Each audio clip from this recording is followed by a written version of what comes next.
TV. We're here with Jessica Penne Marrow, also known as. Just One Style.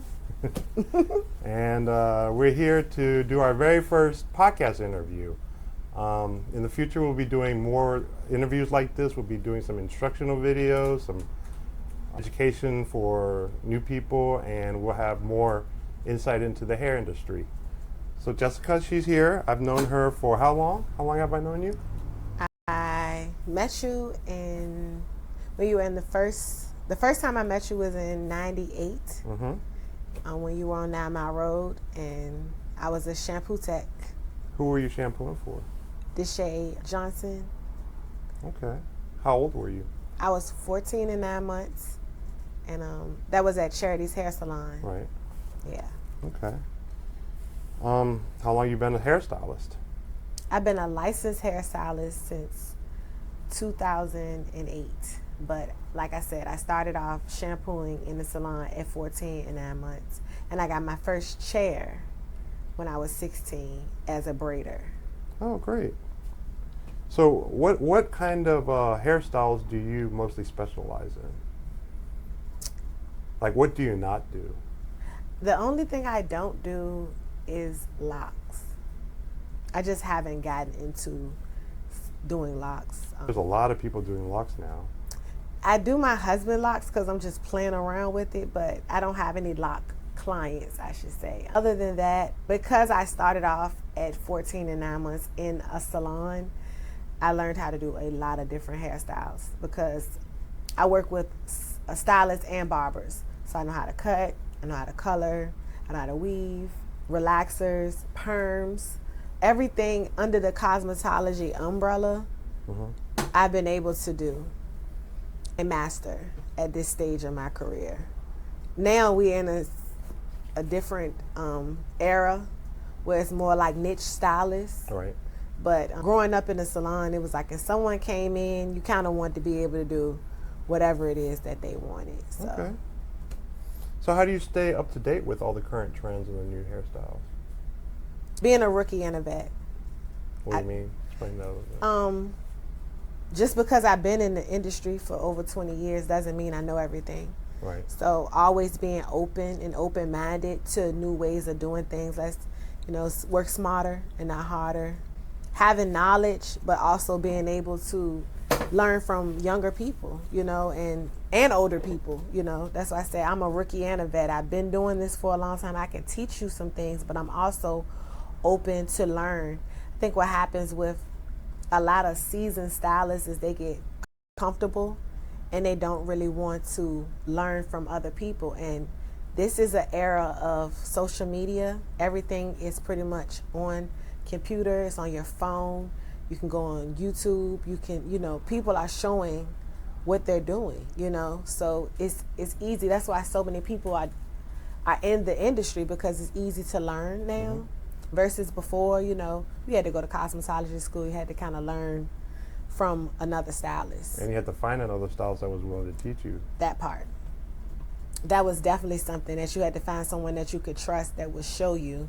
Now people are giving it away for free, so it's a good time. Well, give me an example of a hairstyle or client situation where it was very challenging and how you handled it. Like your most hardest hairstyle you've ever done. Can you remember? So many. Well, give an example of like when a client was so mad at you after they got their hair done. And how did you handle it? Well, I think that comes along with being seasoned, because you have to understand body language. So when you're doing someone's hair and you see them getting uncomfortable, it's certain things you can ask them, like, do you like this? Do you not like that? I've never really had someone like literally just hate their hair and mad and leave out and be like, don't touch me anymore, because it's... Well, I've heard horror stories about other stylists that but you have to put care into how the person, like, I care about my hair, and I can feel the tension on someone when they're not liking something. It's certain things that you can do to try to fix a situation. Right. It's certain ways you can handle it. Like let's say someone comes in and they want platinum blonde hair and their hair is the same color as your hair. Like we can do it, but it might be very damaging to do it all in one day. So giving people options, Right. having communication always helps when you're changing someone's look or you're doing something different. Right. Now people will come in, clients will come in and they will say, I want this.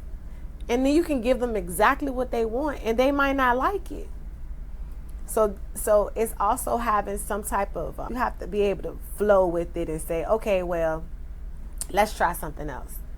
And that comes with, like I said, I think it just comes with being seasoned. I think that some of the younger stylists, or if you don't have patience, you know, that's why you have horror stories. Because it's like, look, lady, I did what you told me. You pay me my money. Go ahead about your business. I've done my job. But sometimes it's more than that. I think that hair itself as a stylist is a ministry, because women are very particular about their hair, and their hair is a part of them that they have to express to everyone. You know, everyone sees your hair unless you cover it up. They see your hair. So I feel like if you can have a conversation with someone, you know, you kind of see where their mental state is. A lot of times it has a lot to do with how they feel about their hair, the way they feel about themselves is what I'm saying. Like if you have people that come in, they have low self-esteem, and you do something, they feel so beautiful, it radiates from the inside out. So you're really helping bring out something internally, you know. So dealing with, you know, clients that don't like their hair or are difficult, I try to kind of speak to what's going on in their mental state versus what's actually going on with their hair, you know. I've had a client before, I want to say probably the hardest client I've ever experienced is, had a lady that I'd never done before that asked me to give her a wash and curl. This was probably about, I want to say like 12 years ago. And she was going through treatment for cancer. And as soon as I wet her hair, it just started coming out. Oh, wow. Just from the root, like just handfuls of hair. And I didn't know what to do. She didn't know what to do. Both of us were crying, but it was a part of what was going on with her body. And it was nothing I could do to put her hair back. So it was like both of us had to come to, you know, an agreement, like this is what it is. And I just had to cut the rest of her hair off, you know. That was difficult for me as a woman because we go through different changes and you never know. Right. So I would say that would probably, wow. I mean, the emotions, I mean, all the other women in the shop were even crying. It was really hard for all of us to see this beautiful woman's hair, long, beautiful hair, just coming out. Okay. Well, let's go back. What do you think is your strengths as a stylist? What's your best aspect? I mean, I know you mentioned that you talking to the client and understanding what they're going through mentally, but what else? My strengths? Your strengths. I'm just a good stylist. I can do some hair. That's what a lot of people say. That Jessica, in the words of Miss Renee, that Jessica can do some hair. And I think it's because I put my heart into it. You know, I'm really passionate about it. I've been doing it for a long time. All my baby dolls were bald. Because that's not real hair on those dolls back in the 80s. So I was always doing my Barbies, doing my dolls, cutting their hair, putting crayons in it, like just doing anything creative with their hair. And telling my family back then, like I told my grandma, like, I want to do hair. And she was like, that's not a career. But I think that back then when my grandma was coming up, when she was born in the 20s or 30s, it might not have been a career for them. Mm-hmm. But this is $1 billion industry. Yeah, it is. And she didn't see the vision that I saw for myself. That's another thing with stylists and anybody that's in an entrepreneurial spirit. The people around you are not going to see what the potential that you see in your passion. You have to go for it. That's one of my strengths as a stylist. I see what I can do, what I can touch and change. Everybody can't do that. Right. God has given me a gift with my hands, and I'm able to produce beautiful styles year after year after year. And I'm just thankful for the opportunity to, you know, impact women's life in a positive way. Well, a little off subject. What do you think about environmentally friendly products and like organic ingredients in products? I would love to get more into those type of products. I don't really see a lot of them on the market for, ethnic What's growing hair. now? It is growing, but initially coming in, it was just your staple products. So now you see people making more products that are organic. I haven't seen any like salon friendly, meaning like in bulk. Right. It's hard if you get an organic. It's more expensive too. Listen, if you get an organic 8-ounce bottle of shampoo, how long is it going to last as a stylist? Right. So once they have it in a gallon and they can find something that's like eco-friendly and that can actually work. Right. Because that's the thing with doing different types of hair. You have to find a staple that can work on fine hair, thick hair, coarse hair, Okay. So what about recommending products to your clients? How do you recommend products to your clients to use? It's crazy because everyone says it's so much money in retail. But for my clients, they don't even wash their own hair. So it's like I can retail you some shampoo, but 9 times out of 10, you're not going to use it. Do you think that's more of like an ethnic thing or more of is it because is it just your clients or what do you think? I think so because when I worked at Hair Cuttery, I made a lot of money off of, we did a lot of retail. And was it for the black customer too? Not really. I think it's because we don't have to wash our hair as frequently. I feel like, other nationalities, they have to wash their hair more frequently. So when they they get a color, you sell them the color and the shampoo that's for color treated hair and that type of thing. Okay. How do you handle disagreements or misunderstandings with clients regarding their desired hairstyle? Just communication, having an open dialogue about what was the service, what was actually rendered, how can I fix it. I think customers are more lenient and understanding if you have some type of compassion for that situation.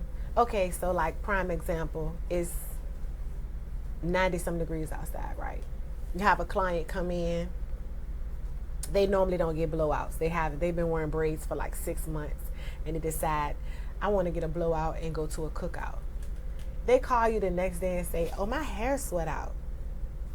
That's not the stylist's problem. Right. Unless you got some type of, and we have things that you can use to help your hair stay straight. But even in that, it still can sweat out. It's humid outside. It's 100 degrees. You're sweating.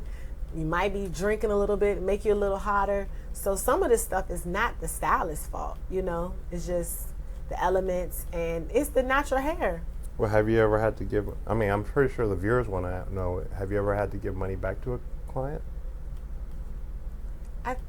I can't think of a time that I've given money back. I've given deposits back if I have to cancel for any reason. But just giving someone their money back, I can't think of a time.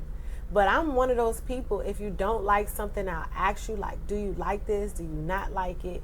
You say yes or no. If you don't like it, what can I do to fix it? And once I've rendered that, and you don't want me to fix it, then I don't know how else to fix the situation. If I ask you, can I fix it? And you say no, then what is a person in any, that's like in a restaurant. If you go in and, I don't like this food, but you ate all of it. Or you ate half of it. Sometimes even in restaurants and stuff, they don't give you all your money back.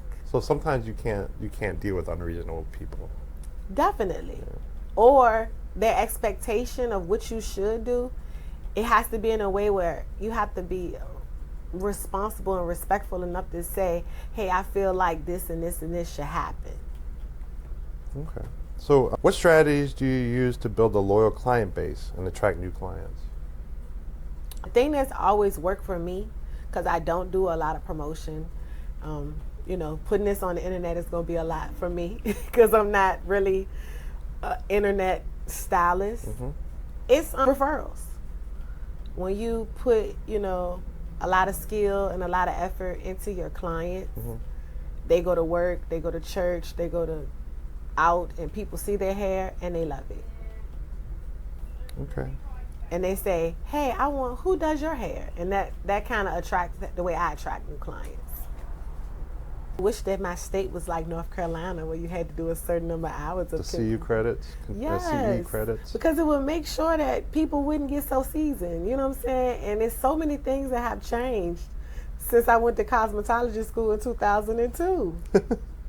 You know? Yeah, and they forget. They do forget a lot of stuff too. Yes. Every time I go to a class, and it's like a refresher. You know, even with color, like the color wheel. It's some people that have forgotten what color cancels out the other color. Oh yeah, I know about that. When I taught that color class, people didn't even know what complementary colors were. They didn't even know what the primary colors were. Right. How do you stay motivated? How do you motivate yourself throughout the day? Just to be able to come to work and do people's hair? I gotta get this money. I mean, money is one of the motivations. It's also, you know, like when you're passionate, when you like doing it, it's like if you like doing hair, you like doing nails, you love doing lashes, when you like the final result, then you It's all about the money. It's all about the money. It's also about the relationships. I feel like salon life, your clients, they pour into you, you pour into them. So sometimes those customers, you see them pull up in their car, you're like, oh, I love her. I can't wait to, you know, do her hair. And some of them you be like, Lord, I'm about to have to. Now, I don't really have too many customers that I don't enjoy doing, to be honest. Because that's the blessing in being your own business, is you can tell someone, this isn't for, this isn't, Yeah, that's why. this isn't for me, you know. You can tell them like, I think you should find someone else. I've had to do that before, like decline services, just Right. because our energies might not match, or what you want might not be something that I can achieve, or I feel like. Also trust. Yeah, there has to be trust between client and stylist. Right. When I was working in the hair cutter, I feel like those were the most blindly led customers I've ever met before. You don't know me from a can of paint. You've never met me. You don't know if I can cut hair or not. You will sit in a chair and say, give me a 2 on the side and scissors on the top, and just trust that the haircut is going to come out right. It's a difference. So how do you ensure you are providing, you know, the best hairstylists for those people that, when you have to cater to like different ethnicities? Like, let's say you had to cut a Caucasian hair. I have cut Caucasian hair before, so. Is it any different? In cutting? No, in just the dealing with the client. No, women are women. Some women are very particular. What I would say with dealing with black women is, for the most part, they don't want you cutting their hair. They want to keep their length. They said my trims be, I get Edward Scissorhands, versus, you know, in Caucasian hair, they cut their hair frequently, you know, so they want it cut. It's going to grow out, you know. And both hair grows at the same speed, if you ask me, you know. Their cut is their style, though. With black women, we can change our style. We can have locks. We can do updos. We can do, the French roll is coming back. I've seen Caucasian people have locks too, though. Well, can you do that? No. The French roll has come back. Have you seen that? Yep. You know, so hard styles are coming back. So with us having so many, you know, options, is like, you know, they definitely want to keep their hair. They don't want to just chop it up unless they like short hair. And the people that love short hair, every time you come, cut the back, cut over the ears, keep it maintained. Because one thing we know about short hair cuts is the shorter on the sides and the nape and the back, the better it looks, the more tamed. It's harder to lay that hair down once it starts growing out. That's a tip for anyone that. So I'm going to give you, this is a question where, like, let's say, for instance, you're discussing price with the client. Okay. And how do you do it so that you avoid miscommunication or misunderstandings? Like, have you ever quoted a price and then later on the client says, "Oh, you said something else," or something like that? How do you deal with that? I'm really bad at that in the way of my customer schedule online now, so they already know what the price is. And if I do extra, I'll tell them. But a lot of times, if they need like a trim or some type of treatment, especially when it comes to coloring. I normally just go ahead and do it. It's a bad thing. New stylists, don't do that. Make sure that you get what you deserve. A lot of times, I think over the years, especially when I was first starting out, I would do a lot of extra services to make sure that the style looked good. And then maybe that's what helped me get new clients as well, because they would go out, they would have a new color, and I'm saying, well, I'm going to go ahead on and trim those. So what software do you use? I use Schedulicity. Do you like that? I have not used anything else. I've had it since like over a decade. Oh my goodness, Dottie. Software, somebody's talking.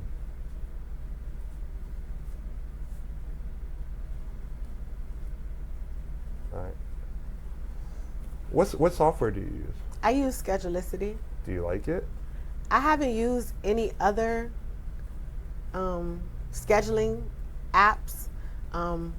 My assistant at the time, she signed me up for it because she was tired of people calling and trying to get squeezed in on the book. Like I said, I'm not like really into computers. I'm not that computer savvy, so I haven't tried any other ones. I've used other ones to schedule like nail appointments or lash appointments through like Stylist. Because that was a popular one about 10 years ago. Very much so. Yeah. I just keep the same thing because it's easier for me, for clients to be able to go back and schedule at the same. I feel like that's another thing with being a stylist, for a full-time stylist. When you keep changing things, people drop off. Like I literally have had the same phone number for like almost 20 years. So if you go back and find my number on an old card that when I had a mohawk and people was putting their picture on the front of the cars and pictures on the back. That's how long I've been a stylist. The same number is on there. You can call me still. I mean, in my opinion, you still got an old soul. Definitely. Because you work with a lot of older people. And I grew up with a grandma and a grandpa. My mom is 60. I feel like she was my big sister growing up. So I feel like I'm 60 years old at heart. So what do you enjoy most about being a hairstylist? What motivates you? I love the relationships, and I love my old ladies. I love, servicing everyone, but they are such a blessing, especially with me losing my grandma in 2015 and having like 5 grandmas now that really, really care. Like if they call you and you sound like you sick, what's going on with you, baby? It's like so much love that is given and received. They do that to me when I sell them a wig. Yes. Yeah, I love that. I feel like our generation don't show that love like the older women. They are so loving and they are really concerned. It might be because they retired, they don't have a lot to do but worry, but I just love it. I love them. So what do you see yourself doing in 5 years? Hair. Still the same thing? Nothing different?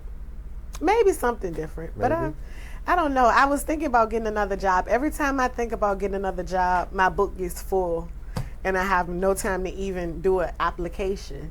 So I don't know if that's God's way of saying stay on the path, or it's just maybe it is. But I can't see myself doing anything outside of this industry. That's what I would say. I think I will always probably be doing something in the beauty industry. I might go back to school, but it would be for something in the beauty industry.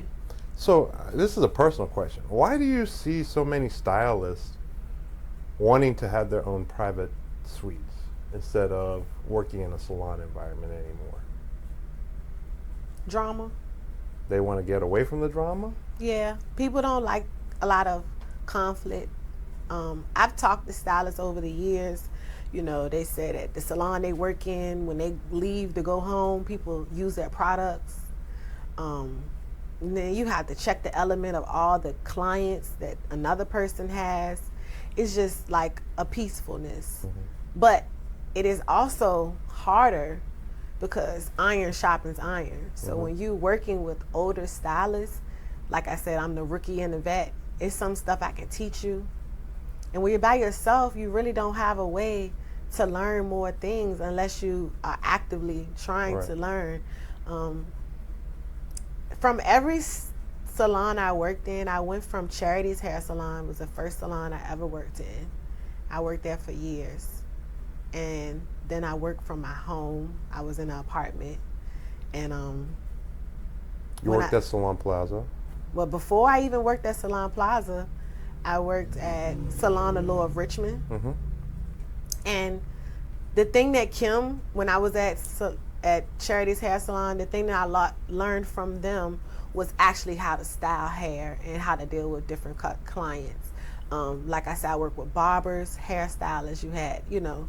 I had Miss Kim there. She was one of those. I still get her to wash my hair sometimes. She really taught me how to take care of the scalp, like care about the hair. Mm-hmm. And when I worked at Monica's shop at Salon Allure, she taught me how to really make money off my product. Like, don't throw that away, some more in there. Like, I didn't buy spatulas in a salon until I started working with her. It's like, get every dollar out of your investment, She taught me more of that. Then I left there and I went to Mr. Harry's shop, Hair and Style. Mm-hmm. And he taught me about like hair family, like, cause it was a culture there where I could bring my daughter. He said she was the last baby, and he helped me with my daughter, you know what I'm saying, until she was about 16 months old, and then I put her in daycare. But having someone as a salon owner Mm-hmm. that tells you, like, you still got to make money if you got to bring your baby with you. When I'm not having a customer, I'll help you.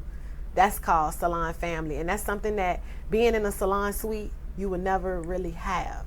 So what would you say to the young ones that just don't want to work in a salon? Say they're getting out of school and they just want to go to a suite right off the bat. I would tell them to go somewhere like hair cuttery, or I don't know if it's They still, don't want to. They just want to work on their own. They think they have enough clientele to do that. Well, I mean, when you get out of cosmetology school, I guess it depends on what school you go to. I went to Holland Springs Tech. Mm-hmm. We didn't do clipper cuts on numerous people. Mm-hmm. So, learning how to do that, coloring was they showed you. Right. But I mean, a lot of the younger girls, they just do lifting and deposits, no color corrections. Right. So I guess being in a salon suite by yourself is not anything wrong with that, especially if you have clientele. But if you're trying to grow your skill, you might want to find a mentor. You might not have to move into a salon, Right. but maybe just a mentor to teach you some things, that you can see some things that you wouldn't necessarily be able to experience by yourself. Because if you don't have it on your scheduling site, you'll never really see it Right. get done. That's what I was saying about like niche stylists. Like, she does really good weaves and ponytails, and that's good. But I know for myself, like, styling have changed over the years from starting out to now. Like, when I first started out, everyone had relaxers. Natural hair was not a thing, and then it just became a thing. And now people are actually coming out of relaxers. They're getting keratins. Coming out of naturals, they're getting keratins, they're getting relaxers because they don't want to maintain their natural hair. The other thing I noticed is that a lot of women wear braids because their hair is natural. And then when they come back to us as stylists, the hair is kind of like not as healthy as it could be because the products that the braiders are using, no shade to braiders, but if you never went to school and you don't have product knowledge, you will use a product and you really don't know what the effect it has on the hair, especially when someone's coming and they're not shampooed. So you're not able to put anything back into the hair, like condition it, that type of thing. So I think that comes from, like I said, just experiencing different clients and playing with different products and, trial and error. No one's perfect, and we're all figuring it out. Even us stylists that have been doing this for a long time, we use something for 10 years and we're like, yeah, I don't like that anymore. Let me try something else. You sell products. Yeah. So I guess this is an off topic. Okay. Did you watch the debate? Me and my husband were supposed to go to the movies and we end up watching the debate. It was very different. Yeah, I mean, we watched it and it was just like, I don't know what this country is gonna become. I mean, and that's one of those topics, honestly, like in the salon, I try to stay away from. Have you ever talked about stuff like that in the salon, though? It gets very heated. Right. It gets very heated because both sides are very strong. Right.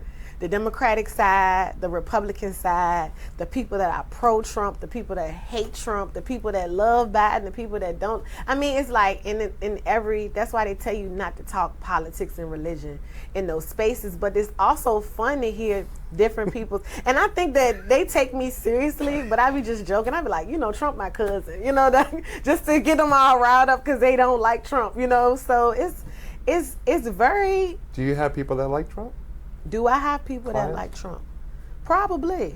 I think that in a black hair space, you don't really find too many people that will come in and be like, I like Trump. You know what I'm saying? It's just not the space for that. They probably afraid of other people judging them, right. Or, some people say, I like what the Republican Party does. Some people don't. It depends. Everything is for what works for you. And did you see him in the barbershop in Atlanta? I did. That was pretty interesting. I saw him sit down with a lot of like HBCU presidents as well. Mm-hmm. He definitely has the photo ops for sure. But it's not like it's one of those situations where you just gotta do what's best for you, right. And you really should not talk politics and religion in those spaces because those conversations get very heated. But right. Because I grew up in a salon with barbers, it's a no holds bar. Barbers talk about everything, you know what I'm saying? Like anything, women, men, clothes, shoes, sports, politics, like anything goes in the barbershop talk. And I think, us women, we don't really like to talk about stuff that's a little more girly. So, last question. Well, it's more of a discussion. So I'm planning on doing this barber competition live stream. Okay. What do you think that a lot of barbers would be interested in getting into it? I think the younger barbers would definitely be getting into it because they're trying to make their mark. Because I've talked to older barbers and they're like hesitant in the beginning, but when they think about it, they're like, yeah, I want to do it. Right. Barbering is something that I've done, mm-hmm. But I wouldn't say I'm like a master barber. Like I could get it. My uncle is a barber, actually, and I just watch him. Curly, right? Yeah. Yeah. He's a barber, and I actually watch him over the years, like fading and that type of thing. I used to cut my husband's hair. I cut my dad's hair like one time, but he do like a ball fade, and it just was tough. It was like, I was like, how much more blending do I do? It was like, okay, so I would love to see it. Right. I think it would be fun to watch. And my question for you is like, what would be, like I've always wanted to have this hair show, mm-hmm. like Richmond, we don't have a lot of hair events here. What would you think would be something that like I could do in this city that would bring stylists together? Well, I think that maybe doing a hairstyle competition online would bring them together. Okay. Because people don't want to go to venues anymore. Right. Because we had the Black Beauty Expo and people knew about it. They just weren't interested right. in going. But when they can watch it in the comfort of their own home or they can watch it in their shop while they're doing work, you're going to have a lot of people that will just tune in. Right. So it's just a matter of getting the word out there, getting people to tune in. I think you could do really well with it. I can help you with the live stream stuff because I've been studying it. Right. I think the last hair show I did was Marrow. Mm-hmm. When he used to do the fashion and hair show. Back then, though, people didn't mind going to venues. Right. They had more time. Well, where's people's time going? What are they doing? They're doing a lot of other stuff that we're not, it's just, if you ever noticed back in the day, you had more time to do things. I think it's a culture after COVID that people are like, I'm not going. Because, I went to, my sister had an event last night. Mm-hmm. She's on the city council. It was like 2,000 people there, and she brought Angie Stone. And people were out there in their lawn chairs enjoying themselves. It was like you can bring your own cooler, you know. So I think that I was listening to some of the people in her, you know, that worked with her campaign. They were saying like Richmond is a city, they only, you know, look for details like 2 or 3 days before. I think that's one of the issues with a person like me and you. Like when you don't hear a lot of feedback initially, you think that it's not going to work. But I think that this city is like a walk-up city. Like 2 days before, you'll be able to sell out an event. Well, even but the right. problem with Black Beauty Expo was that he didn't do enough footwork. Okay. So I don't know a lot about it. So. Yeah, I mean, so it's only like maybe. I think, but hold on, time out. I have a Black Beauty Award sitting up on the shelf. I won back in like 2011. Back in the day, people had time to go to these things, but when weekend comes around, there's too many other events to miss out on. So when people can watch it from the comfort of their home or their shop, I think you'll get a lot more viewers. I get what you're saying, but for me, I feel like if we want to build a community, you can build a community through YouTube. Through YouTube, okay. Through Twitch. I mean, I've seen these gamers, right? They got like millions of followers, and all they do is just talk to each other. But it's a difference in actually meeting somebody and shaking their hand. And when you're talking about stylists that are working in suites by themselves, they're not going to meet anyone from. But that's why you have the events, right? So you have the hairstyling competition. You're going to have your competitors. Then you're going to have the people around them that are supporting them. Right. Those, you know, we'll have events for. But in terms of actual viewership, people, you know, they might have the time to go watch something, or they might not have time to watch something. Right. But when they're involved, yeah, they're going to be there. Right. It's just that, like, if you're involved in Black Beauty Expo and whatever, like, I think Doris Carr, she's involved in Black Beauty Expo. She's going to be there. Right. But in terms of viewership, people are watching it, people just get lazy. They want to watch it from where they're at. Right. Because of the technology that's out there, live streaming and everything. And then the like tickets now, like back in the day you had like actual tickets. Yep. And you were selling them to people. Now if you give people the option, go online and purchase a ticket, it kind of goes in one ear. I know it's for me. People say go online and register. I don't go online and register, but if somebody was to come into my space and have physical tickets and say, I got tickets to such and such and such, would you like to purchase too? I probably would buy them then. But that's footwork. Yeah. And I think that is the problem with this society now. We don't have the time to do the footwork. Well, that concludes our interview with Jessica. Tune in for more. We'll get some more stylists and a lot more ideas to come out. And thank you, Jessica, for doing this interview, giving out your knowledge. Really appreciate it. I'm sure the viewers will appreciate it. And just keep tuning in. Thank you. Thank you.